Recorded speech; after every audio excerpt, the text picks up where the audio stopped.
জি, প্রিয় দর্শক, সবাইকে আবারও স্বাগত জানাচ্ছি আমার দ্বিতীয় পর্বে। আমরা প্রথম পর্বে আলোচনা করেছিলাম যে আমরা বর্তমান জেনারেশন এবং আমাদের প্রিভিয়াস জেনারেশন গুলো যে প্রতিশোধমূলক যে আচরণে আমরা অভ্যস্ত ছিলাম এবং সেই সাইকোলজিক্যালি যে টার্মটা আমাদের ভিতরে আসলে প্রতিষ্ঠিত হয়েছিল সেই বিষয় নিয়ে আমরা আলোচনা করেছিলাম।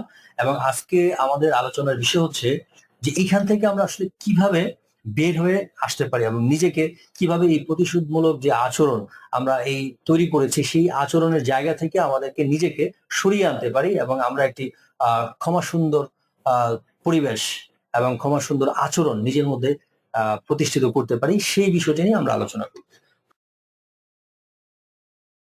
প্রথমে যদি আমরা আলোচনায় যাই, সেটা হচ্ছে যদি ধর্মীয় দৃষ্টিকোণ থেকে যদি আমরা একটু চিন্তা করি, পবিত্র ইসলাম ধর্মের এখানে একটি কথা বলা হয়েছে, সেটা হচ্ছে যে ক্ষমা হচ্ছে পৃথিবীর সবচেয়ে মহৎ গুণ। অর্থাৎ এই গুণটিকেই সবচেয়ে বেশি প্রাধান্য দেওয়া হয়েছে, যেখানে ক্ষমা করা। ইসলাম ধর্মে আসলে এই ক্ষমার কথা উল্লেখ করা হয়নি, পৃথিবীর সকল ধর্মেই ক্ষমাটাকে খুব বড় করে দেখানো হয়েছে, কিন্তু বাস্তবে আসলে আমরা যারা বিভিন্ন ধর্মের অনুসারী, কিন্তু এই ক্ষমার জায়গাটা থেকে আসলে আমরা কেউ নিজেরা ওই জায়গায় আসলে বসাতে পারিনি। আমরা সবসময় প্রতিশোধ পরায়ণ হয়ে উঠেছি।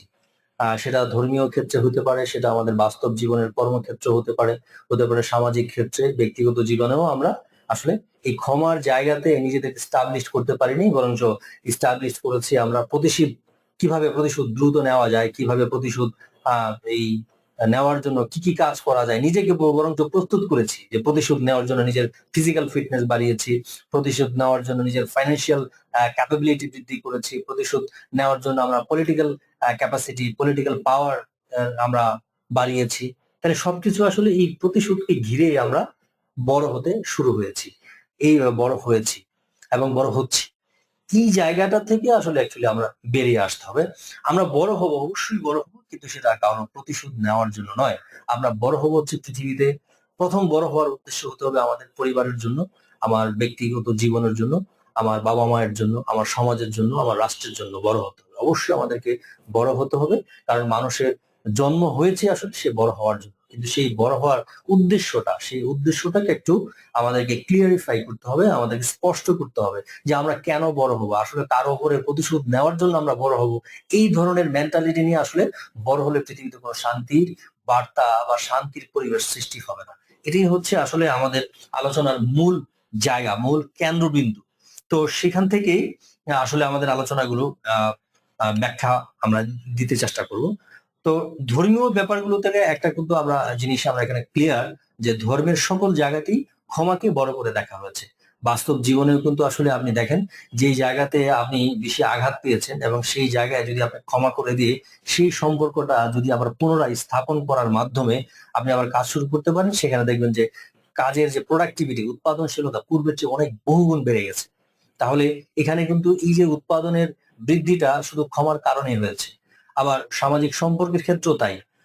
আপনি যাদের সাথে একটা সময় আপনার খুব সংঘর্ষ ছিল এবং যাদের কাছ উপর আপনার প্রতিশোধ নেওয়ার অনেক ইচ্ছা এবং বাসনা ছিল, সেই জায়গাটা থেকে যদি আপনি ক্ষমা করে দিয়ে সেখানে যদি আবার পুনরায় সেই সম্পর্কটাকে যদি আপনি তৈরি করতে পারেন, সেখানেও দেখবেন যে সে আত্মীয়তার বন্ধন, সম্পর্কের যে গভীরতা আরো বহুগুণ বেড়ে গেছে। তাহলে এটা আসলে সামাজিক জীবনে যেমন আমরা প্রভাব বিস্তার করতে পারি, ব্যক্তিগত জীবনে আমরা প্রভাব বিস্তার করতে পারি, কর্মজীবনে আমরা এই কাজটাই করতে পারি। আপনার কর্মক্ষেত্র দেখবেন যে আপনার যে সহকর্মী রয়েছে, সেই সহকর্মীর সাথে কোনো না কোনো এক সময় আপনার একটা ঝগড়া হয়েছে এবং আপনি সব সময় তার উপর প্রতিশোধ নেওয়ার জন্য সুযোগের সন্ধানে রয়েছেন। তাহলে এই যে সুযোগের সন্ধানে যখন আপনি ব্যস্ত, তখন কিন্তু আপনার যে মূল কাজ, সেই কাজের বাইরে অনেকটা সময় কিন্তু আপনাকে এই প্রতিশোধ নিয়েই সারাক্ষণ চিন্তা করতে হয়েছে। তাহলে দেখেন, আমাদের জীবনে প্রত্যেকের ক্ষেত্রে এই ঘটনাটি ঘটছে যে আমাদের জীবনের উন্নয়নের জন্য আমরা যতটুকু ভাবনা চিন্তা করে থাকি, তার চেয়ে বেশি সময় নষ্ট করেছি আমরা শুধু প্রতিশোধ কিভাবে নিব সেই চিন্তা ভাবনা করে। আমরা ঘুমানোর সময় শুধু চিন্তা করি কিভাবে প্রতিশোধ নিব। আমরা সেই ঘুমটাও কিন্তু আসলে আমরা সঠিকভাবে ঘুমাতে পারি না, কারণ ঘুম হচ্ছে আমাদের শারীরিক আহ একটা গুরুত্বপূর্ণ ডিমান্ড। ফিজিক্যাল ফিটনেস এর জন্য এটা একটা গুরুত্বপূর্ণ উপাদান যে সুন্দর মতো আপনাকে ঘুম আসতে হবে, কিন্তু সেই ঘুমের সময়ও আমরা কিভাবে প্রতিশোধ নিব এবং প্রতিশোধ নেওয়ার জন্য যে পরিকল্পনা, সেখানে আমরা ওই কাজটা করেছি। সুতরাং ব্রেনকে, আমাদের যে মস্তিষ্ক রয়েছে, আমাদের যে ব্রেন রয়েছে, সেটাকে আমরা সারাক্ষণ এই জায়গাগুলোতে বেশি ইউজ করেছি, কিন্তু আমাদের ব্যক্তি উন্নয়ন, সামাজিক উন্নয়ন, পারিবারিক উন্নয়ন, রাষ্ট্রীয় উন্নয়ন ক্ষেত্রে কিন্তু আমাদের এই ব্রেনকে আমরা অ্যাপ্লাই করতে পারিনি। এটা হচ্ছে আমাদের একটা চরম ব্যর্থতা।